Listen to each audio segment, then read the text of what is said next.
just happens, says McLuhan, that in the new age of technology, when all human arrangements from the cradle to the grave have taken on the hasty extravaganza aspect of a Hollywood set, or you would say virtual reality. See, Lewis and McLuhan are saying this 40 years before the phrase virtual reality. So all human arrangements from the cradle to the grave have taken on the hasty extravaganza aspect of a Hollywood set. The nihilist philosophies of Neoplatonism and Gnosticism have come into their own. So McLuhan is saying the medium is very unreal, and it makes people feel comfortable with philosophies of unreality. It's not a Catholic philosophy. So McLuhan continues with the beliefs of Gnosticism and perhaps Lewis. Existence is an empty machine, a cheap artwork, they have always said. Brothers and sisters, I come here today to ask you one question. I want to know what happened to the soul power. I come here today to ask you one question. Here comes the question. Everyone, please bow your heads and pretend to be serious. No, what we want to do is a very simple thing. Okay. Copyright. This is bullshit. Nobody cares. These guys are from England, and who gives a shit? Hello, Sam. What's happening? Not much. Thanks for coming in here. Appreciate it.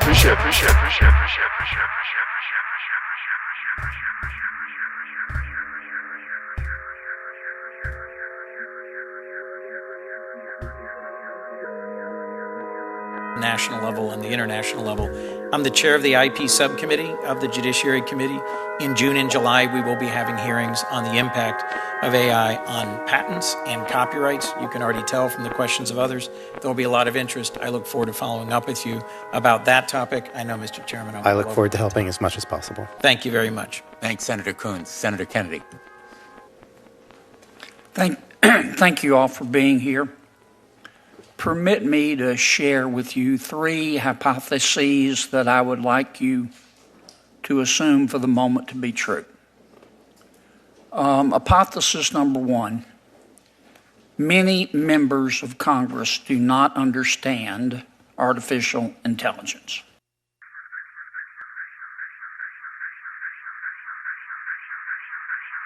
Thanks for coming in here. Appreciate it.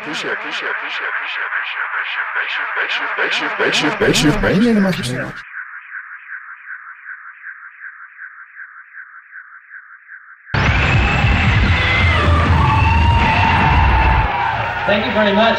Some of you may know that we got into a little bit of trouble about 1.5 years ago with a record that we put out. It's called U2. We actually we got sued by Island Records for, I guess, sort of having a little bit too much fun. Play the record, Dog Lives.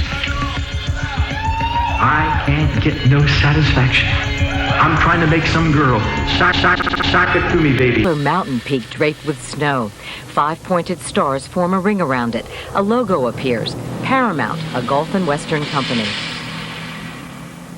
The copyright law. User-specific data, things that are copyrighted, user-specific data through your AI applications. Because if I can go in and say, write me a song that sounds like Garth Brooks, and it takes part of an existing song, there has to be a compensation to that artist for that utilization and that use. If it was radio play, it would be there. If it was streaming, it would be there. So if you're going to do that, what is your policy for making certain you're accounting for that and you're protecting that individual's right to privacy and their right to secure that data and that created work? So a few thoughts about this. Number 1, we think that people should be able to say, I don't want my personal data trained on. I think that's right. That gets to a national privacy law, which many of us here on the dais are working toward getting something that we can use. Yeah, I think strong privacy. My time's expired. Let me yield back. Thank you, Mr. Chair. has in it something called, am I boring you? Has something called fair use. Sampling is nothing new. I mean, its antecedents go back not just to the phonograph record or magnetic tape, but old instruments like the singing keyboard by Frederick Sammis. It used magnetic tape, kind of like the mellotron would use magnetic tape of an orchestra, or the octagon, which uses it's the same principle, but it uses patterns of light to create unique sounds out of pre-existing media on optical discs. Parody goes way back. And this is no baloney.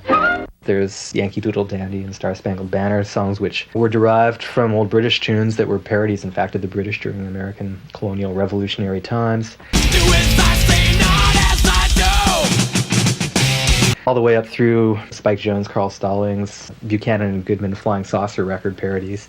Be on the lookout for Buchanan and Goodman, last seen wearing black denim trousers and motorcycle boots. We're going to begin a 2 Live crew beats the rap at the Supreme Court.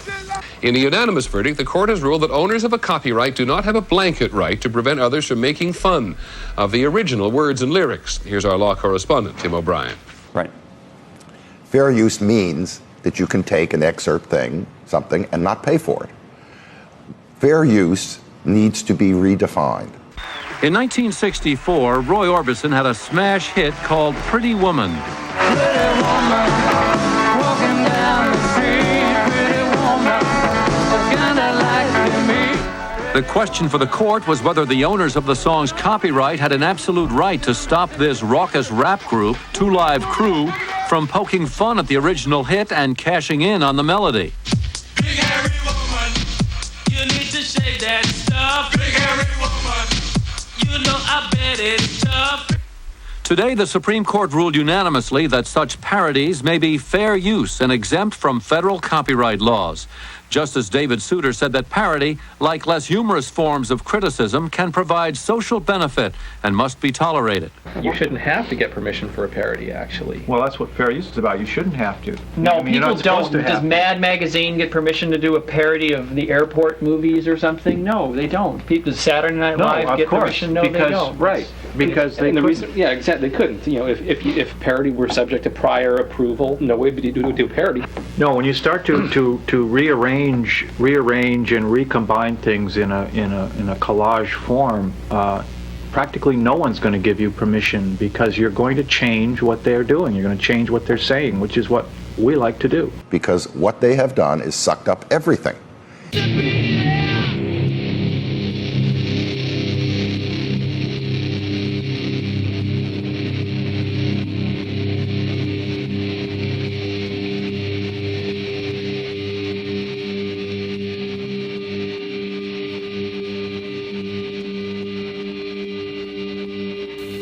So one day he told his professors at Stanford, I'm going to download the internet.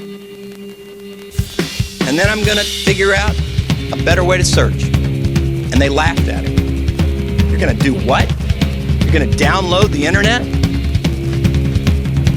He did it. And he teamed up with Sergey Brin. These two guys met at Stanford, and the chemistry between them was immediate.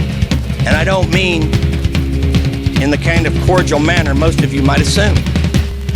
In fact, the first time they met, Sergey Brin was leading a tour around the Stanford campus in Palo Alto, and these two guys immediately began arguing in front of a group of about a dozen people. Okay.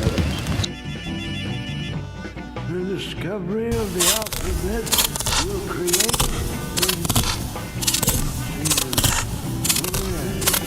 forgetfulness in the learner's soul, because they will not use their memory.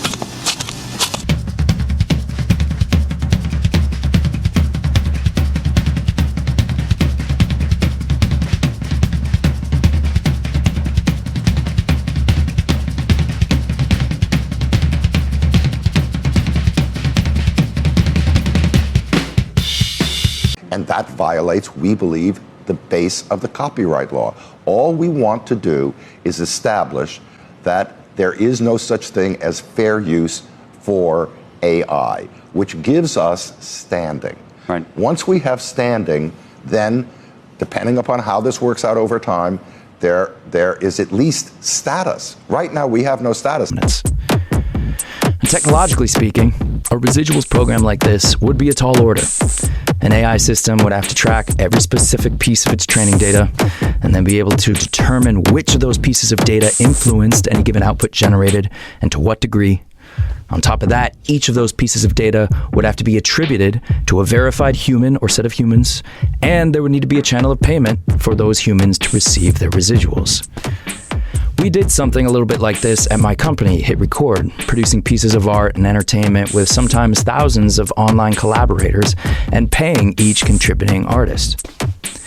Residuals from AI, in comparison, would require an astronomically huge scale, keeping track of zillions of bits, bytes, and flops, not to mention billions of people, cents, dollars, and microcents. So, now that I've said how hard the tech will be, let's talk about the really hard part. Tech companies won't be incentivized all by themselves to build the necessary software. All hardware into software. Blockchain technology is one of the 4 pillars of the digital age, the ABCDs as we call them. That's AI, blockchain technology, computer chips, and data. Those 4 things are transforming the way we store and exchange value. The same way that media was completely disrupted by the internet and the value of the biggest media assets went to new assets, the same thing's happening in financial services. It's a long process. It doesn't happen overnight. It happens over decades. But every stock, every bond, every currency, every commodity, every piece of art, every private business, every piece of real estate will eventually be a token on a blockchain, an entry on a ledger, permanent and immutable. We will have truth instead of trust, and we will save over $7 trillion a year. 6 to 8% of global GDP is wasted by the friction of the trust industry that's necessary when you have dual entry accounting. With triple entry accounting, which is what a blockchain is, we get rid of all of that friction. It's a beautiful future. They got all our stuff. How do you Now, do it? most companies have now said, as we have, our Dotdash Meredith, which is the largest publisher, we've said, you can't do this anymore. And they won't from now on, but they got all the old stuff. Yeah, do they have to pay you for it? Do it or I'll bow 'em for ya. Don't worry. I mean, if I owned a copyright on the Bible, I wouldn't sell it to random. Copyright, all rights reserved. Protected by an electric fence and copyright control. Protected under copyright. All rights reserved. That's copyright infringement. So, if in fact, if you violate the copyright law, like you write something, you make something, and somebody takes it, literally appropriates it, we believe that is simple wrong. Okay, so that's in the copyright law. Once you get that, then at least you have standing. That's all we want to achieve. But do they have to pay you for that? Or Pardon me? how do you make the AI? Well, let me ask you a question. If you have I a think they copyright should. on something, But what's like there's some kind of exchange. Now, right now, all these conversations that we're having and others are having with all of the chatters, they say, yeah, we're happy to make arrangements. But what percent of zero would you like? Oklahoma accent, so she talk like this, you know. We love her. But There may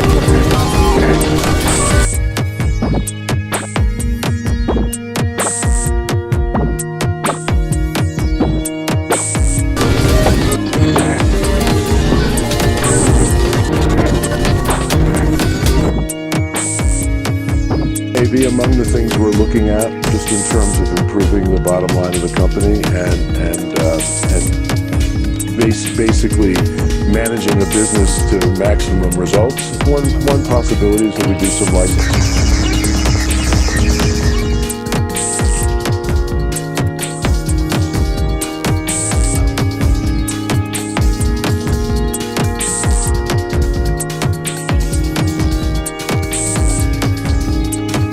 There may be among the things we're looking at, just in terms of improving the bottom line of the company. Oklahoma accent, so she talk like this. And basically managing a business to maximum results. One possibility is that we do some licensing.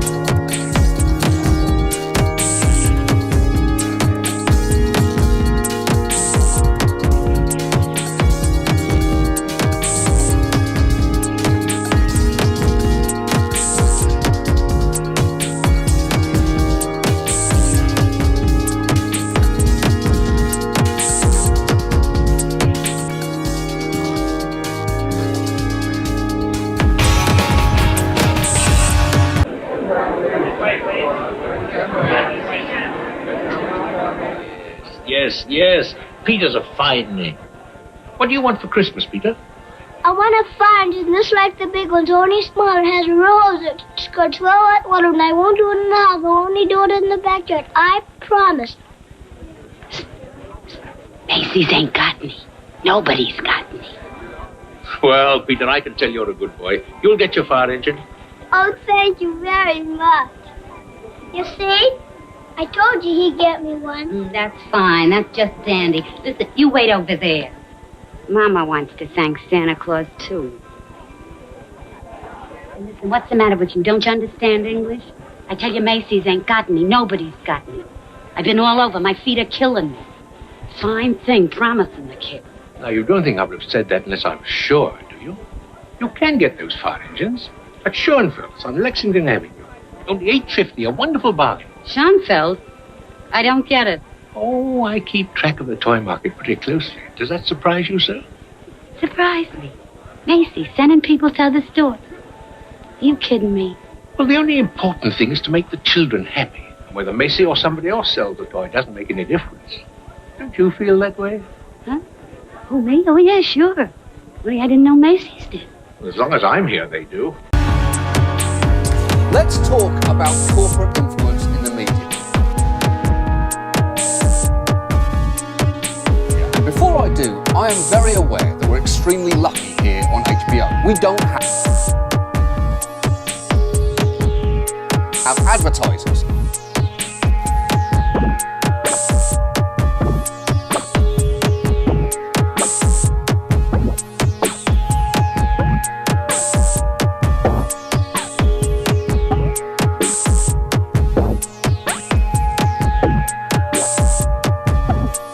If I want to say that, for instance, we stand tall.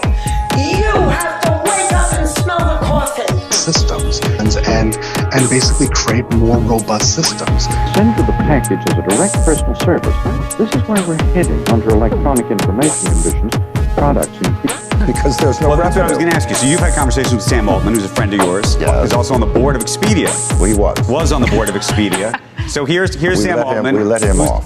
You let him off the board. We let him off after he'd done us a number of great services. First of all, helping you with AI. But frankly. he helped us enormously. And you think of the next thing to pay attention to on AI is not search and chat and stuff like that.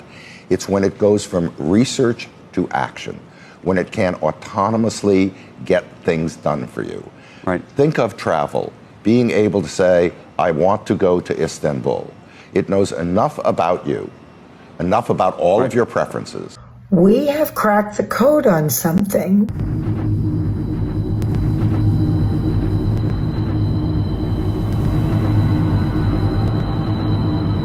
Lewis makes great and grim comedy of the horror of spirit shackled to the dying animal or human body. His own point of view in comedy is expressed as opposite to Henry Bergson's when Lewis says that laughter results from the spectacle of things, that is, persons trying to behave as though they were alive. Bergson found the key to laughter in persons which deforms the lineaments of the face and makes men look like monkeys. Monkeys do not laugh. Laughter is particular to man. As a sin. Behaving as though they were things.